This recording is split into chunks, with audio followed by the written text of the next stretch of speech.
In this corner, Willie Pep.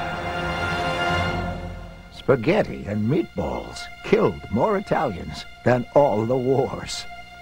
I lived through 241 professional fights. 241 professional, plus 65 amateurs. That's an awful lot of fights. And I'm all right now until I hear a bell. Don't ring any bell. Willie's friend, Vinny Donato. There's an old joke that he's been married 6 times. You know, if his horses were as fast as his woman, he'd be a millionaire today, but he hasn't got dime one. Boxing historian, Bert Sugar. He will tell you he has a refrigerator, a car, and a wife, and they're all working. Trainer, Angelo Dundee. He said, geez, my whole career I had bad hands. I couldn't understand it. He said, but then I realized the referee kept stepping on him. Sparring partner and friend, Billy Kearns. He'd say, look at that Billy Kearns. Look what I did for him. I made him good looking. I wore out 6 pair of gloves on his face. Look at him. Vinny Donato.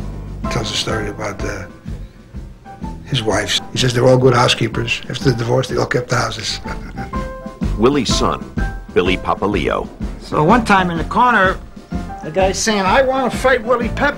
Damn it, I want to fight Willie Pep. And the trainer says, how many times do I have to tell you, you are Willie Pep? Born 1922, raised in an unheated flat, his manager later renamed him, but his father, a Papaleo from Sicily, called him Guglielmo.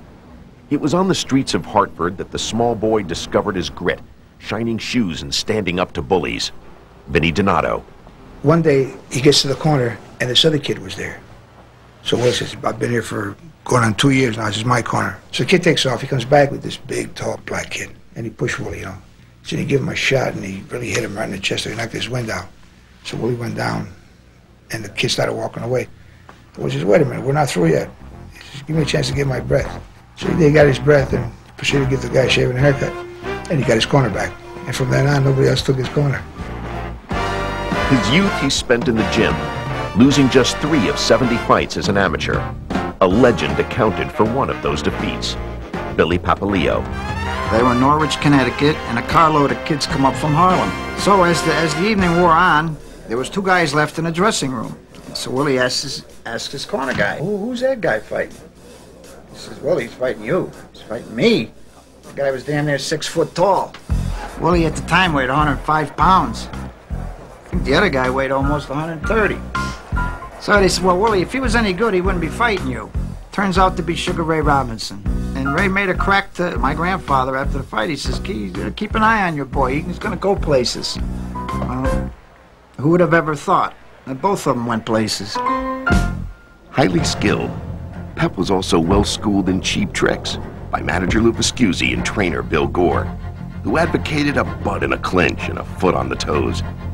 In 1942, age 20, he won the Featherweight title, his record already 55-0. Pep beat the best of his day, and he became known as the Will of the Wisp.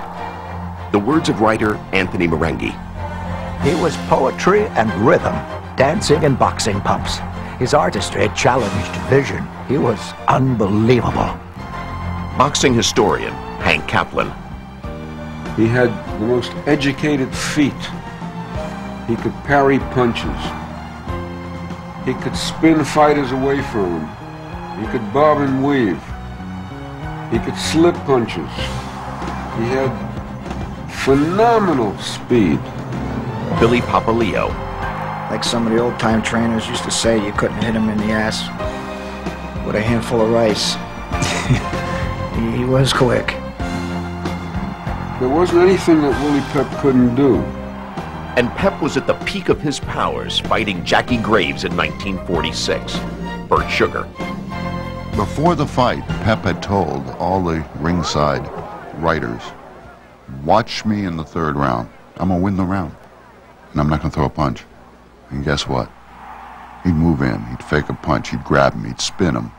He'd move out. He'd begin a punch, he'd pull it back. He'd block a punch, he'd move under. And on 2 of the 3 scorecards, without having thrown a punch in the round, he won the round. But just 6 months after that masterful performance, his record an astonishing 110 victories with 1 defeat, Pep nearly lost his life.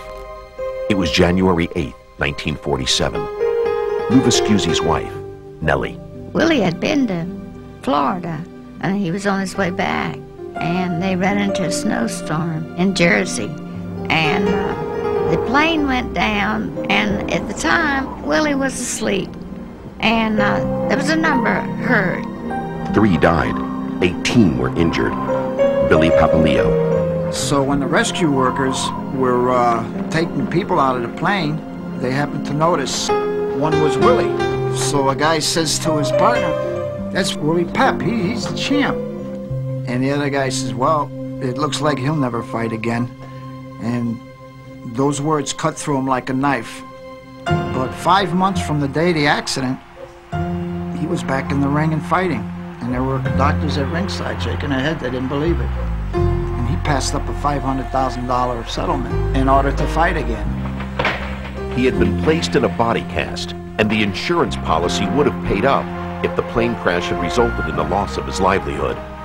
But Pep would box another 19 years, another 131 bouts, including 4 legendary encounters, 4 street fights with Sandy Sadler. Willie Pep. In their first meeting, Pep was dropped for the first time and finally knocked out in the 4th round.